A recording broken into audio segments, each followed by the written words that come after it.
주의 거룩한 산과 주께서 계시는 곳에 이르게 하소서. 그런즉 내가 하나님의 지방을 구하오나 나의 큰 기쁨이 하나님께 이르리이다. 하나님이여 나의 하나님이여 내가 수금으로 주를 청하리이다. 다 같이 읽겠습니다. 내 영혼아 내가 어찌하여 낙심하며 어찌하여 내 속에서 불안해하는가. 너는 하나님께 소망을 두라. 그가 나타나 도우심으로 말미암아 내 하나님을 여전히 찬송하리라. 아멘. 오늘 말씀의 제목은 선택과 집중이라는 제목으로 잡았습니다. 자, 여러분 명절을 잘 보내셨습니까? 명절을 보내면서 여러분은 어떤 것에 집중하면서 명절을 보내셨습니까? 저는 밥에 집중했습니다. 하루 삼시세끼가 왜 이렇게 힘든지 밥 먹고 돌아서면 또 밥 먹고 돌아서서 치우면 또 밥.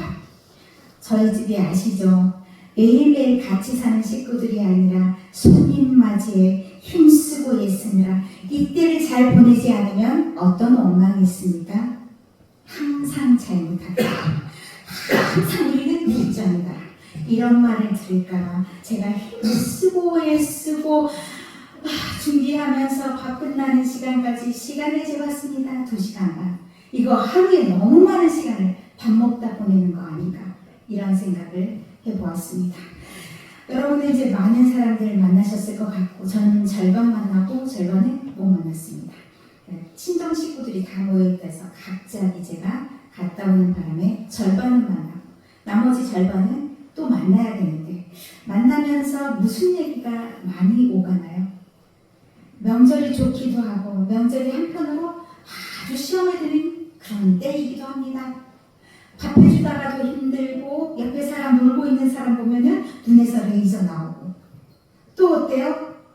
아유 이렇게 자랑질은 잘된 사람 자랑해 그 마음 듣고 나는 저만 못하는데 그런 마음 들면 또 마음 상하고 내 자식이 훨씬 더 똑똑했는데 쟤 아무것도 아닌 것이 뭐가 잘나가지고 쟤는 또 잘됐네? 마음 엄청 상하고 찢긴 마음이 명절이 될 때도 있습니다.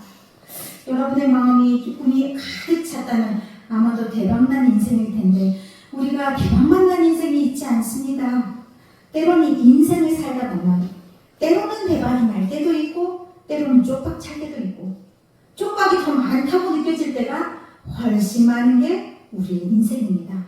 이루할 때 우리가 쪽박 났다고 생각하는 그 순간에 정신을 바짝 잘 차리면 그 삶 가운데서도 이루어가시는 하나님을 만날 수가 있는데 이게요 침체 기간이 길어서 뭔가 좀 어려움이 있어도 깊은 구덩이를 나올 때도 엄청 힘들어. 그러면 어떻습니까? 자기가 그 안에 기쁨보다 상처가 더 많은 인생이 될 수밖에 없습니다. 그런데요 기똥차도 그 어려움이 쫙 나를 덮치는 것 같아 그러면 쫙 날아오르는 그런 사람이 있습니다. 그런 사람은 어떻게 그 어려움을 뚫고서 또다시 날아오르는 사람이 되는 건가? 그것이 오늘 말씀 가운데 우리 마음을 깊이 모두보면 우리가 귀를 쫑긋해서 집중하다 보면 이 말씀에 대단한 힌트가 있습니다. 우리가 잘 돼서 기쁜 것은 누구나 할 수 있는 일입니다. 그런데 어려움을 만나는 그 순간도 날아올 수 있는 사람은 아무나가 아닙니다. 어떻게 절벽 끝에서 날아오를 수 있단 말인가? 떨어지기가 더 쉽지 날아올 수가 있나? 이런 생각을 많은 사람이 하는 것입니다. 그러나 다수가 가는 길이 다 맞는 것은 아닙니까? 우리는 또 하나님이 선택하신 좁은 문 안에 들어가 있는 사람들이기 때문에 남다른 삶의 방식이 있어야 될 줄 믿습니다. 그 방식이 궁금하시다면 오늘 말씀을 한번 들어가 보겠습니다. 오늘 말씀이 사실 42편과 43편은 연달아 볼 수 있는 말씀입니다. 이게 힌트가 어디에 있냐면 43편의 위에 보면 성경에 아무것도 안 적혀 있습니다. 그런데 42편에 보면 뭐가 적혀 있습니다. 이런 것을 표제어라고 합니다. 어떻게 믿음을 가지고 가고 어떤 마음으로 읽고 어떤 상황에서 지어진 시인지에 대한 소개가 표제어에 되어 있습니다. 그런데 다른 것들은 다 웬만한 것들은 다 제목이 있는데 43절에는 없습니다. 43편에 없습니다. 그리고 전체적으로 딱 봤을 때 반복되는 말씀이 있습니다. 42편의 5절, 11절, 43편의 5절 똑같은 말들이 반복됩니다. 보통 시를 나누는 기준이 이 후렴구가 반복되면 1연, 2연 이렇게 나누듯이 하나의 시로 볼 수 있는 근거도 거기에 있다는 말씀입니다. 이 말씀이 어떤 말씀이냐? 내 영혼아, 내가 어찌하여 낙심하며 어찌하여 내 속에서 불안해하는가? 지금의 상황이 어떻다는 겁니까? 막 전철 타고 고속철을 타고 쫙 나가는 것 같은 눈이 시원한 그런 상황이 절대 아니라는 겁니다. 그런 상황에서 내가 처하는 것은 내 마음이 어떠냐? 내 마음의 사실도 굉장히 중요한데 내 마음이 불안하고 내 마음이 낙심이 되고 그러면 어떤 상황입니까? 마치 비가 우리 지난주에 벌초하기 전에 비가 이만한 그런 풀들이 눈이 시원해요? 다 시야를 가려요. 그러면 내가 길이 안 보이기 때문에 어디로 가야 될지를 모르는 그런 상황입니다. 그런 답답한 마음을 가지고 있는 그런 상황. 그런데 내 영혼에게 내가 지금 말하고 있습니다. 어떻게 말하냐면 네가 왜 이전이야? 너는 하나님께 소망을 두고 나가야 되는 사람 아니냐? 너는 하나님께 소망을 두라 라고 말합니다. 이게 무슨 말씀입니까? 너는 선택할 것이 분명한데 지금 왜 그 선택할 것을 선택하지 못하고 지금 절망하고 좌절하고 낭망하고 불안해하고 그렇게 하고 있는가? 너는 항상 그런 상황에서 선택할 것을 선택해라 라고 말씀합니다. 하나님께 소망을 두라. 그러면 하나님께서 어떻게 하시냐? 나타나 도우실 것이다. 지금 현재도 그렇게 시작하고 나아가면 우리의 미래도 또한 그렇게 하나님의 도우심을 받고서 다시 살아낼 수 있다. 그러면 우리가 어떻게 했냐? 또다시 우리는 찬양할 것이다. 찬송할 것이다 라고 말합니다. 이게 우리가 살아갈 때 반복적으로 이런 슬럼프, 이런 어려움 있기 마련입니다. 그 내용은 다 각각 다릅니다. 때로는 건강의 문제가 있을 수 있습니다. 때로는 경제적인 문제가 있을 수 있습니다. 때로는 관계의 문제가 있을 수 있습니다. 그러면서 오는 다양한 그 슬럼프를 맞을 때마다 나는 좌절하고 낭망할 것인가? 인생 별거 없다. 이렇게 되면 나는 깊은 수렁 속에서 헤어나오지 못하고 사는 그런 별볼일 없는 사람이 됩니다. 그러나 그 슬럼프 때마다 나는 무엇을 잡고 있는가? 나는 다른 사람이 보지 못하는 나는 로프를 하나 잡고 있습니다. 그 밧줄을 하나 잡고 있습니다. 그 밧줄을 강한 힘으로 잡고 일어서면 나는 나갈 수가 있는 겁니다. 그러나 그것을 잡지 못하면 어떻게 됩니까? 나는 그 안에서 그냥 주저앉고 마는 그런 인생이 되는 겁니다. 지금 오늘 42편, 43편에 그 시가 하나로 쫙 보여줄 수 있는 그런 면도 있고 또 한편을 볼 수 있는 면도 있습니다. 42편부터 연결해서 본다면 이 42편의 3절의 말씀이 이 시인의 상황을 가장 잘 드러낼 수 있는 상황입니다. 사람들이 말한다고 합니다. 사람들이 어떻게 나한테 말하냐? 나만 보면 입만 열면 나한테 이렇게 말해요. 야, 하나님이 있어? 하나님이 있기는 하냐? 야, 하나님이 있으면 네가 그렇게 살면 안 되지. 어? 너 하나님 믿는다며. 지지리 분산은 네가 다 떨고 있다. 하나님이 있는 게 맞다면 너 그렇게 사는 게 아니지. 이런 말들을 나한테 자꾸 한다는 겁니다. 그러면 이 사람이, 이 시인의 상황이 좋은 상황입니까? 절대 좋은 상황이 아닙니다.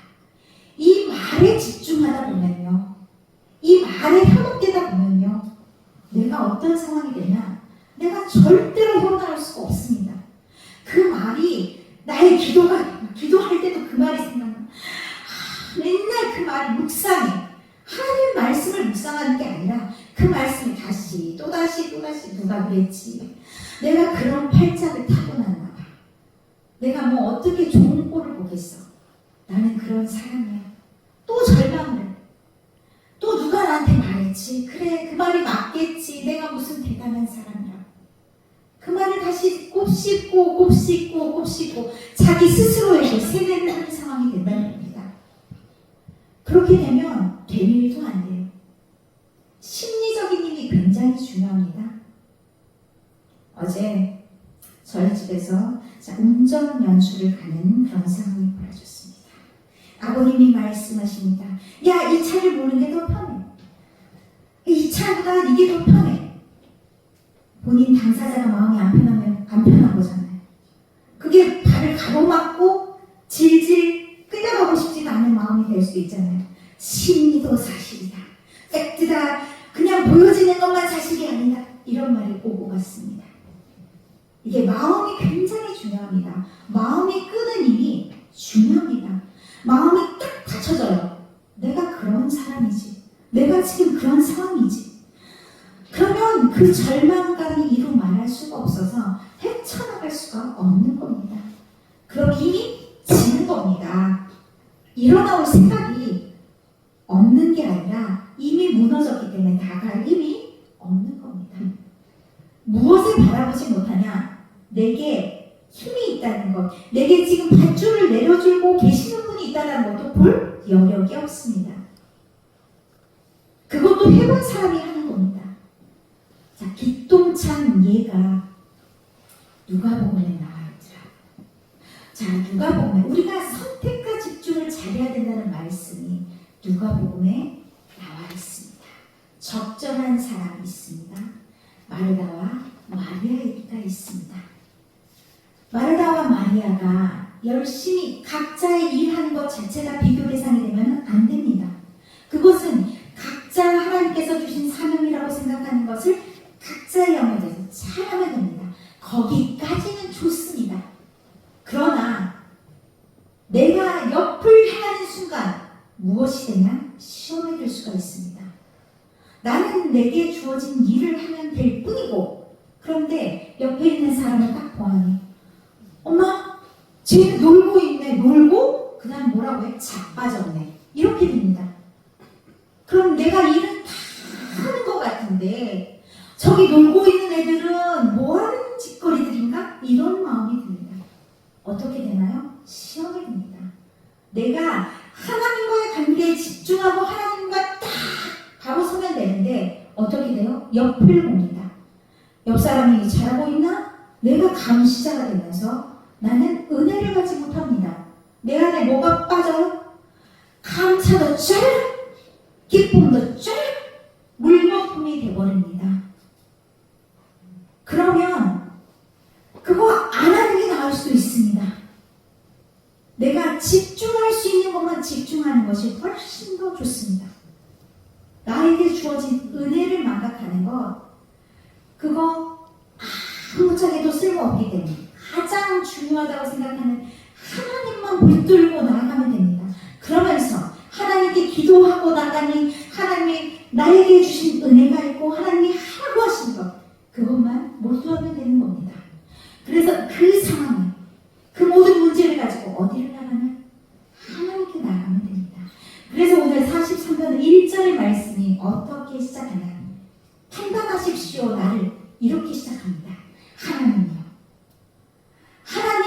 하나님만이 나의 판단자이십니다. 내가 모든 문제를 가지고 하나님께 나아가겠습니다. 하나님이 나를 판단하셔서 내가 잘못해서 그런 거면 나를 깨닫게 하시고, 하나님 나의 잘못이 아니라 내가 다른 것으로 또 나아가야 되면 하나님 그것도 나한테 깨닫게 하셔서 내가 그것으로 인해서 시험에 들지 않게 하시고 내가 하나님과의 관계를 정확하게 짚고 넘어갈 수 있도록 나를 도와주십시오 하고 나아가는 겁니다. 지금 나에게 보이지 않는 하나님, 내가 하나님의 음성을 듣고 내가 어떤 어려움 속이라도 나아갈 각오가 돼 있는데 때때로 우리가 아무것도 들리지 않을 때가 있습니다. 그럴 때 어떻게 해야 되냐? 막막하고 적막한 그 상황에서라도 우리가 하나님께 집중해야 된다는 겁니다. 집중하다 포기하면요, 안 하면 못합니다. 그런 사람들이 더 불평이 많고 그런 사람들이 오히려 돌아서는 경우가 있습니다. 집중을 하는데 우리가 돋보기를 가지고 햇볕을 딱 비춰서 불이 닿을 때까지, 불이 일어날 때까지 하기 위해서는 정말 초집중이 필요합니다. 하나 말면 어때요? 에이, 필요 없네. 이렇게 돌아가기 쉽습니다. 그런데 그것을 끊임없이 불이 붙을 때까지 하다 보면 그 안에 기쁨이 생기고 또 다음에 어떤 상황이 있어서 불을 붙여야 되는 상황이 있으면 또다시 집중하며 나아갈 수가 있습니다. 하나님께도 마찬가지입니다. 하나님께도 답을 얻을 때까지 지금 내가 답을 얻지 못했어요. 집중, 초집중 하며 나아가야 됩니다. 그러면 하나님이 들려주신 음성을 듣게 마련입니다. 안 들려준다고요? 그럼 혹시 하나님, 내가 잘 듣지 못해서 그런 건 아닌가? 내가 잡것들이 너무 많아. 너무 많이 들려. 그래서 온전히 집중하지 못해서 하나님의 세미한 음성을 듣지 못한 건 아닌가? 나는 하나님과 관계가 지금 올바로 서 있어서 쭉 직진하고 나가는 상황인가를 묻고 나가야 된다는 말씀입니다. 그래서 나의 상황을 하나님께 알리면서 하나님께 내가 답을 구할 수가 없어. 나의 길이 보이지 않아. 그러면 무엇을 또 구해야 되냐? 하나님, 나에게 보내주십시오. 3절의 말씀도 보내주십시오 나에게가 먼저입니다. 하나님, 보내주십시오 나에게 무엇을? 빛과 진리를. 내가 빛을 보고 나아갈 수 있게, 나의 길이 어디로 향해야 되는지 갈 수 있게, 그리고 무엇을 따라야 되는지를 하나님께서 보여주셔서 내가 잘못된 길로 왕좌왕하지 않고 가지를 탁 치고 제대로 갈 수 있게. 우리 이제 과실을 맺을 때도 마찬가지고 여러분이 농사를 지을 때도 마찬가지잖아요. 격가지가 많고 튼튼하지 못한 것들은 어때요? 다 가지를 쳐주잖아요. 그래야 열매가 더 잘 맺고 건강하게 자랄 수 있듯이 우리의 마음속에 있는 격가지들도 잘못된 길들도 다 쳐내는 그 과정이 필요합니다. 누구 앞에서? 하나님 앞에서. 하나님의 빛을 비춰주지 않으면 우리가 그 빛으로 나아가는 길인지 아닌지, 제대로 가고 있는 건지 삐뚤빼뚤 가고 있는 건지 판단할 수가 없습니다. 그러니 하나님, 빛으로 나를 쫙 찌해주시고 내 길이 바른 길인지 알게 해주시고, 내가 내 길이 지금 진리의 길인지 아니면 잘못된 길인지 그것도 하나님께서 보여주십시오. 알려주십시오. 나에게 인도하여 주십시오. 라고 기도하며 나아갑니다. 그러면서 예전에 경험했던 그 경험으로 다시 나아갑니다. 하나님이 지금 다 해결해 준 게 아닙니다. 그러나 미리 마음을 먹습니다. 어떤 마음을 먹냐? 기쁨 중에 기쁨. 하나님 앞에 나아가서 그 재단에서 기도하고 나아가면 내가 얻었던 그 참 기쁨, 그 참 기쁨을 하나님께 얘기합니다. 하나님, 나의 큰 기쁨이라고 얘기했는데 한자로 나타내면, 한문으로 나타내면 극락입니다. 그런데 이게 극락이라는 용어를 많이 사용하는 데가 절이잖아요. 왜 극락이라는 용어를 써? 이 말을 할까봐 큰 기쁨으로 지금 바꾸었습니다. 큰 기쁨의 하나님께 이를 것입니다. 내가 이렇게 가는 길 통해서 내가 지금 제대로 가고 있다면 하나님께 이를 것이고, 하나님 안에서 내가 큰 기쁨을 누릴 것인데, 내가 큰 기쁨을 누릴 수 있는 것은 무엇입니까? 내가 지금 사건 해결, 종결 이래서 큰 기쁨을 누리는 겁니까? 아닙니다. 아직 해결되지 않았다 할지라도 나는 큰 기쁨을 누릴 수 있습니다. 내가 하나님께 깊이 있게 기도하고 하나님을 쭉 만났더니 하나님께서 걱정할 것 없다, 불안해할 것 없다. 내가 어떤 하나님이냐? 내가 너에게 길을 안내해 주시고, 내가 너에게 앞으로 나아가야 될 모든 것들을 지도해 치료할 건데 그 모든 것으로 염려하고 두려워할 것이 없다. 너는 나만 붙들고 나가라. 그 음성을 들을 수가 있습니다. 그러면 어줍지 않는 불안, 어줍지 않는 낭만, 절망 없습니다. 근심할 필요가 없습니다. 어떤 사람이 믿음이 제일 좋은 사람이에요? 내가 막 하나님이 다 뭔가 다 이루어져서 하나님 감사합니다. 그것도 방향은 잘 잡은 거죠. 그보다 더 큰 믿음은 내가 지금 여러 가지 어려움이 있어요. 내 손 안에 든 것은 근심 걱정할 거리밖에 없어요. 그럼에도 불구하고 나는 하나님을 향하는 그 믿음이 있는 사람, 그런 사람이 진짜 믿음이 큰 사람인 줄 믿습니다. 여러분이 어떤 상황 속에서나 잊지 않아야 하는 것은 하나님 앞에 나아가는 힘입니다. 내가 어려울 때, 내가 절망하고 낙심이 될 때, 후렴과도 같이 나의 마음속에서 반복되어 울리는 그 소리가, 내 영혼아, 어찌하여 네가 낙심하느냐, 어찌하여 불안해하느냐, 너의 하나님께 소원을 주라. 이 말씀을 마음에 간직하면서 내가 힘들 때 나에게 들려주는 그 목소리가 다시 있어야 될 겁니다. 그렇다면 여러분에게 아직 해결되지 않는 그 문제가 여전히 문제가 아니라 하나님께 구원받을 그런 거리가 되는 겁니다. 하나님께 나아갈 문제 아닌 기쁨이 될 수 있습니다. 하나님께 모든 것을 맡기고 나아가면 여러분에게 주시는 큰 기쁨 속에서 여러분의 모든 인생의 문제가 해결되는, 여러분이 바라고 원하는 그 모든 길이 열리기를 간절히 축원합니다. 여러분이 하나님을 선택하시고 하나님께 집중하시면서 이번 일주일 동안도 기쁨의 나날들, 그럼에도 불구하고 하나님을 찬양하는 날들, 그런 기쁨의 날들, 기쁨과 감사와 풍요로운 날들을 맞이하시기를 간절히 바랍니다. 다 같이 찬양하시겠습니다. 찬송가 488